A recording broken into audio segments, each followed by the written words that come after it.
everyone, we are here to discuss about thoracoabdominal diaphragm. The thoracic outlet is closed by a large dome-shaped flat muscle called diaphragm, also termed thoracoabdominal diaphragm. Here we can see two openings of the ribcage, the upper inlet and lower outlet.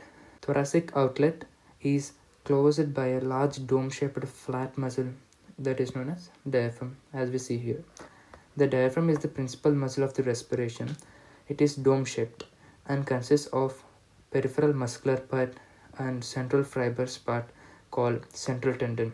Here is the fibrous part called the central tendon and the peripheral muscular part. The origin of diaphragm is divided into the three parts. As we see in this diagram, it is divided into three parts. The sternal part right here, the costal part,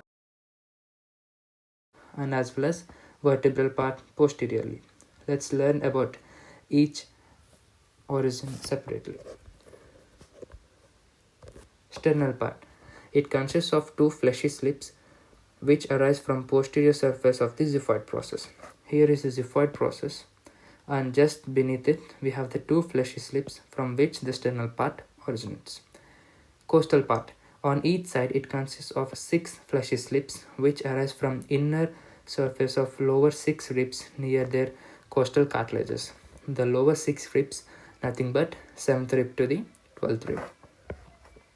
Next, the vertebral part. This part arises by means of right and left crura of diaphragm and 5 arcuate ligaments. Let's learn about the crura and 5 arcuate ligaments. Crura. The word crura comes from a Latin word standing for legs, which means in the diagram we see these are looking like legs and we have an arc about the legs. The right crus. It is a vertical fleshy bundle which arises from the right side of the anterior aspects of upper 3 lumbar vertebrae and intervening intervertebral discs. Here we have the upper 3 lumbar vertebrae and intervening intervertebral discs. The right crus of the diaphragm originates from here, and the left crus, it is a vertical fleshy bundle which arises from the left side of anterior aspects of upper 2 lumbar vertebrae and intervening vertebral discs. Here we have the intervertebral discs of upper 2 lumbar vertebrae, and here is your left crus of the diaphragm. Arcuate ligaments. Arcuate ligaments, there are 5 arcuate ligaments, of which we can see here medial arcuate ligament, a pair, lateral arcuate ligament, a pair, and a median arcuate ligament, which is a single arcuate ligament. Median arcuate ligament is an arched fibrous band stretching between upper ends of 2 crura. Medial arcuate ligament is a thickened upper margin of the psoas sheath. Here you can see the psoas mother, and then we have the psoas sheath. Medial arcuate ligament is nothing but the thickened upper margin of the psoas sheath. Medial arcuate ligament is extending from the body of the L2 vertebra and to the tip of the transverse process of the L1 vertebra. Here we have the L1 transverse process, and here is the body of the L2, and it extends from the transverse process of the L1 up to the body of the L2. Coming to the lateral arcuate ligament is the thickened upper margin of fascia covering the anterior surface of the quadratus lumborum. Here you can see the quadratus lumborum, and lateral arcuate ligament is thickened upper margin of the fascia covering the anterior surface of the quadratus lumborum. It extends from the tip of transverse process of L1 vertebra to the 12th rib. Here we have the 12th rib. From the 12th rib it starts and attaches to the tip of transverse process of the L1 vertebra. Let's learn about the insertion of the diaphragm. When we go to the insertion, it's a circumferential origin and the muscle fibers converge towards the central tendon and inserts into its margin. That means it's a circumferential origin and its muscle fibers converge towards the center to form the central tendon. The central tendon is a trifoliate shape. Folium is nothing but leaf. an anterior central leaflet. As we see here, it is an anterior central leaflet, and two tongue-shaped posterior leaflets, and this represents a equilateral triangle. These are the two posterior leaflets.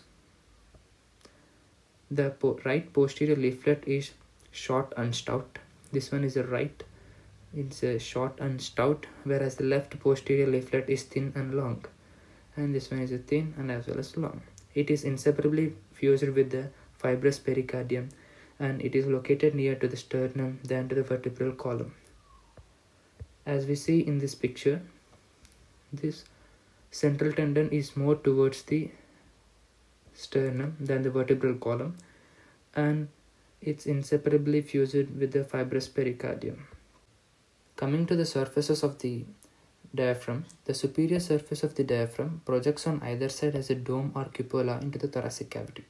Here in the diagram you can see that the diaphragm has the two domes, the right one and as well as the left one, which are projecting towards the thorax, and in between you have a depression. That depression is nothing but the central tendon.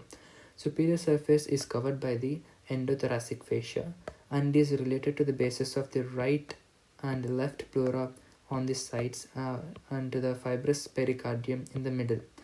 In the middle we have the fibrous pericardium as a superior structure. On the right we have the right lung pleura, on the left we have the pleura of the left lung.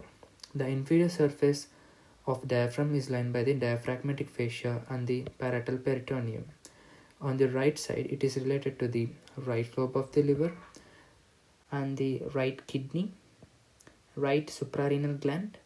On the left side it is related to the fundus of the stomach, left suprarenal gland, left kidney and as well as the spleen. Let's discuss the openings of the diaphragm, which are major and minor openings, and the major openings are named and minor openings are unnamed. Getting into the major openings, there are the three major openings. Those are vena cava opening, it's a single one, and then we have esophageal opening and as well as aortic opening. As seen in this diagram, the vena cava opening is located towards the right and into the central tendon.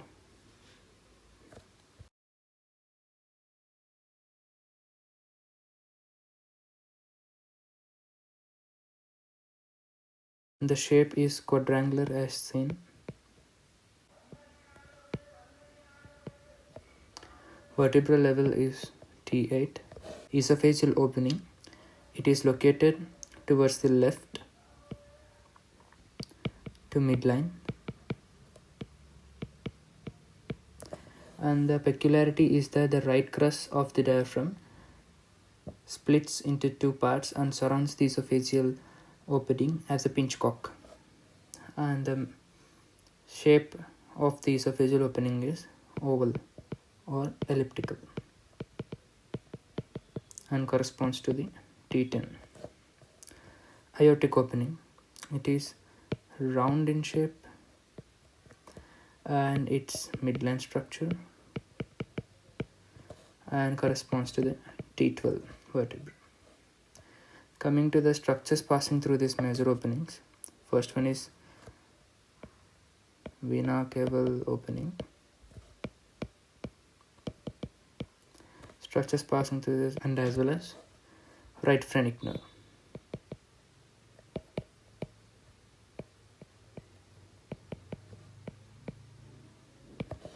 When we get into the esophageal opening, it contains esophagus and we have right and left vagal trunks,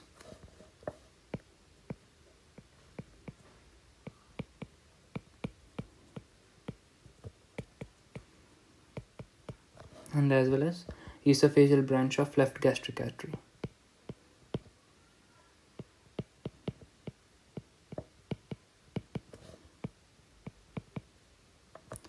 Coming to the aortic opening,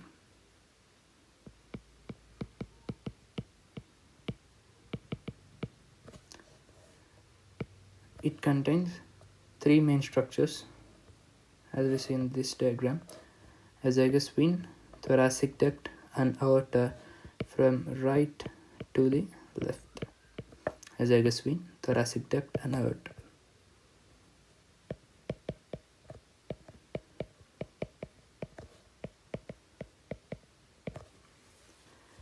Some minor openings which are unnamed are superior epigastric vessels, you can see here, and then lower 5 intercostal nerves and vessels, as you can see here everywhere, the lower 5 intercostal and nerves and vessels, subcostal nerves and vessels, sympathetic chain, greater, lesser and least splanchnic nerves, and hemiazygous vein. Getting into the nerve supply of the diaphragm. Diaphragm gets nerve supply by the right and left phrenic nerves and lower 5 intercostal and subcostal nerves. Phrenic nerves are both motor and as well as the sensory. Right phrenic nerve provides motor innervation to the right half of the diaphragm, is up to the right margin of the esophageal opening. As we see in this diagram, here is the esophageal opening, and the right half up to the esophageal opening is by the right phrenic nerve. And this one is supplied by the left phrenic nerve.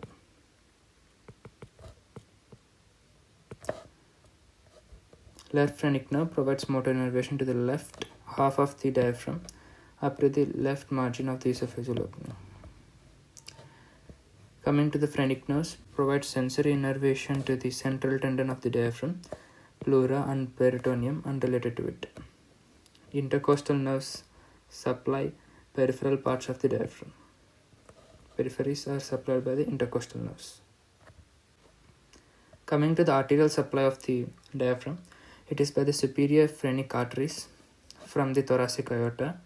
It's just from the right here, supplying the diaphragm, and from the thoracic aorta. Inferior phrenic arteries from the abdominal aorta. Here we can see, but below angle we can see that inferior phrenic arteries and pericardiophrenic arteries from the internal thoracic arteries. And musculophrenic arteries, superior epigastric arteries, all these three are branches of internal thoracic artery. And lower 5 intercostal and subcostal arteries. Coming to the lymphatic drainage. Lymphatic drainage is by the anterior diaphragmatic lymph nodes, which are situated behind the xiphoid process. Here we can see the xiphoid process, and right behind we have the anterior group of diaphragmatic lymph nodes. The posterior diaphragmatic lymph nodes situated near the aortic orifice. See, here is the aortic orifice, and here we have the posterior diaphragmatic lymph nodes. Right lateral diaphragmatic nodes are situated near the caval opening. Here is the vena cava, and here we have the right diaphragmatic lymph nodes, and left lateral diaphragmatic lymph nodes are situated in the esophageal opening right here. Functions of the diaphragm is the muscle of inspiration, where the diaphragm is the main principal muscle of the respiration. When it contracts, it descends and increases the vertical diameter of the thorax. When it contracts, it increases the vertical diameter, this one, and causes the increase in a volume of the thorax. Muscle of abdominal straining. In conditions like micturition, defecation, vomiting, and parturition, where abdominal pressure should be increased, diaphragm supports the abdomen by increasing the pressure, and along with the diaphragm there is a rise in intra-abdominal pressure which will evacuate the pelvic contents in case of micturition, defecation, vomiting, and parturition. Coming to the muscle of weightlifting is nothing but diaphragm, because it, by taking the deep breath, closing and glottis, and if possible to raise the intra-abdominal pressure to such an extent that it will support the vertebral column and prevent flexion of the vertebral column. Especially in lifting heavy weights, the diaphragm contracts and gives support to the vertebral column so that it will not flex, and assist post-vertebral muscles in lifting the heavy weights. It acts as a thoracomuscular pump. That means descent of the diaphragm decreases the thoracic pressure and at the same time increases the intra-abdominal pressure. This pressure change compresses the inferior vena cava and subsequently the blood is forced to upward into the right atrium. Inferior vena cava is pressurized by the diaphragmatic movements and will cause the blood to the upward flow into the right atrium. Sphincter of esophagus. The fibers of the right crus of the diaphragm serve as a sphincteric control, which is the right crus will just make the two slits around the esophagus so that there will be a sphincteric action on the esophagus.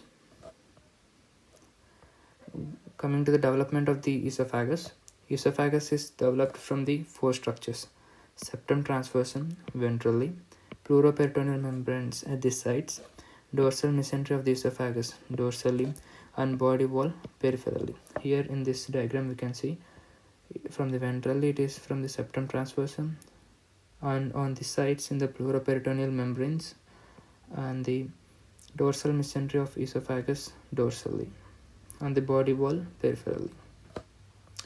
Coming to the clinical anatomy, diaphragmatic hernia are two types, which are congenital and as well as acquired hernias.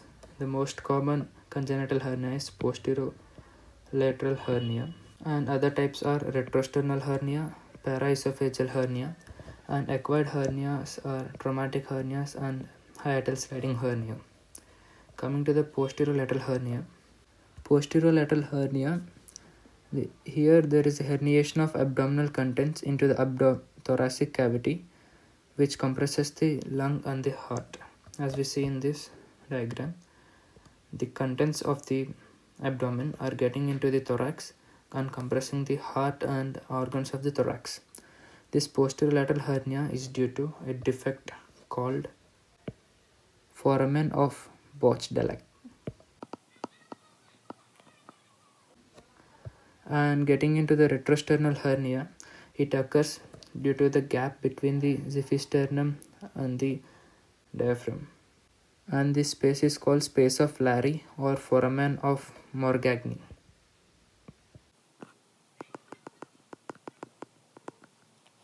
Paraesophageal hernia. In this condition, there is defect in diaphragm to the right and anterior to the esophageal opening. The anterior wall of the stomach rolls upwards in the hiatal sac through this defect until it becomes upside down, like this. Here on the esophagus, on the either side, there will be defect and through which the stomach gets into the abdomen, thorax. And acquired hernias are two types: traumatic hernia and hiatal sliding hernia, where traumatic hernia due to open injury to the diaphragm by penetrating wounds or closed injury to the diaphragm in road traffic accidents leading to a sudden severe increase in intra-abdominal pressure. Hiatal or sliding hernia. This is the commonest of all internal hernias. By this we complete diaphragm.